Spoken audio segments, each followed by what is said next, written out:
quand j'ai pensé à vous inviter, j'ai pensé à raconter vos histoires. Et comme si j'avais oublié que j'étais moi-même passée par cette case du divorce.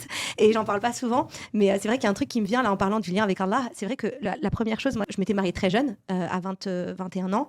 Et du coup, je m'étais mariée, j'étais à fond dans la religion. Je venais découvrir cette ferveur. Vous savez ce que c'est au début.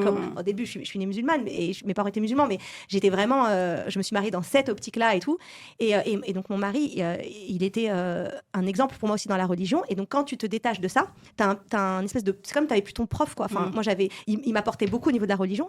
Et je me suis dit, bah là, t'es face à toi-même. Est-ce que tu vas continuer à avoir autant de ferveur, à être autant proche d'Allah?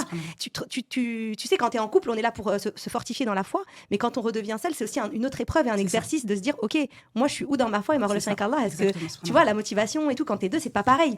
Et ce là, donc ça, c'est tu refortifies à mort. Donc les filles, autant je vous dis, pendant le célibat, c'est un travail sur toi et profite de ce temps pour te construire, te connaître, etc. Autant dans le divorce, prenez ce temps pour fortifier ce lien fort, parce qu'après, il devient, il est très stable, machallah, et on espère qu'on continue sur cette voie, mais l'autre, il va venir donner du plus, mais c'est encore, enfin, comment vous dire, on a vraiment cette verticalité, en fait. C'est ça. Et du coup, voilà, ta foi, elle y est à personne, et tu le réaffirmes, en fait. Là, c'est tellement vrai. Tu vois, tu le réaffirmes.